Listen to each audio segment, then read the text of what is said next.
My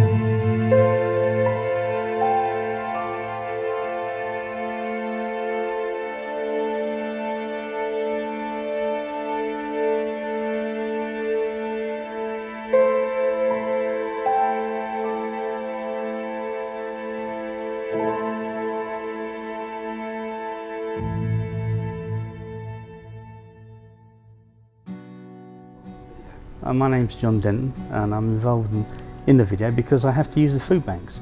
My name's Andy Robinson. My name is David Solomon. I am 35 years old and I live in a tent. My name's Kieran. I'm 49. I live in St Austell. My name's Andrew Hocking. I'm 19 years old and I'm living in a tent. My name is Jenny Davis. My name's Tom. I'm 29. I live in Newquay, but I mostly work around the Austell area. My name's Graham Bullitt. I volunteer here at Stack. Don Gardner, manager of CPR Food Bank. I worked for 20 odd years. I've been a university lecturer for the past 6 years. My job fell through in September and I got ill, so I missed the semester for the second one, and I'm in this situation. General thought of people who don't use food banks are that the ones who do are just scroungers. They don't want to work, they want to just grab. They don't understand the situation that people are in or the many ways that they come into the situation. Do I think there's a stereotype to food bank users? Absolutely, because everyone I speak to in my job, where I work on nights or any previous jobs, has always had this sort of very negative, very derogatory sort of appeal about them, as if there's only one type of person, one type of desperation that would require you to be in a position to need food on such short notice. It's only when people start realising that people in their schools, the friends of their children, their parents are being advised to go to food banks, and that advice is coming from the school, only then does it suddenly hit home. But it's really sad that it has to be that drastic for people to realise. I've worked all my life. I've worked for the National Grid, I've worked in hospitals, I've worked all my life until I got this heart trouble. And you know, I'm struggling and I'm trying, and I don't want to go to a food bank, but I have to.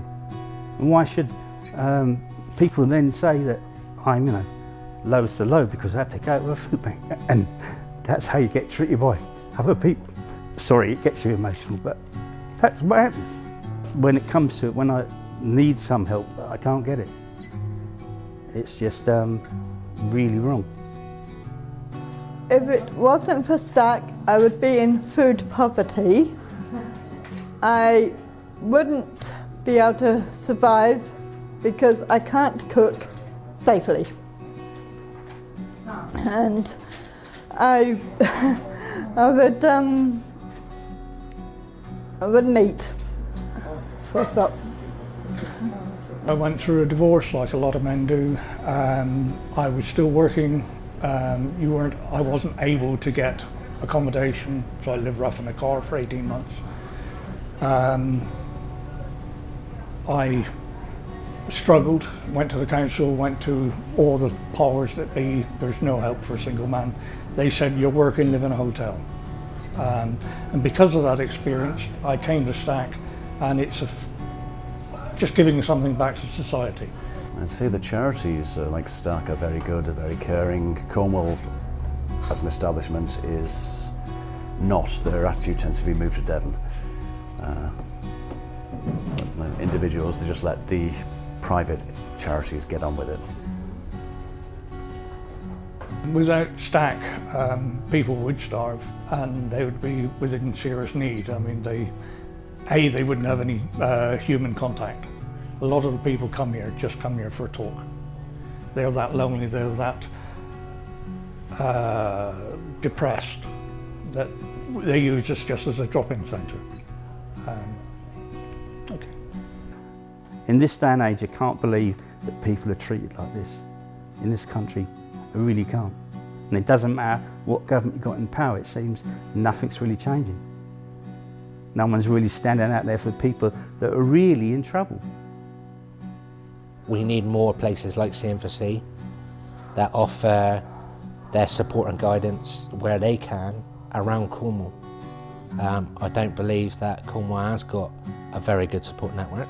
It's about getting them connected with other agencies, and perhaps they can learn a few things from CMFC.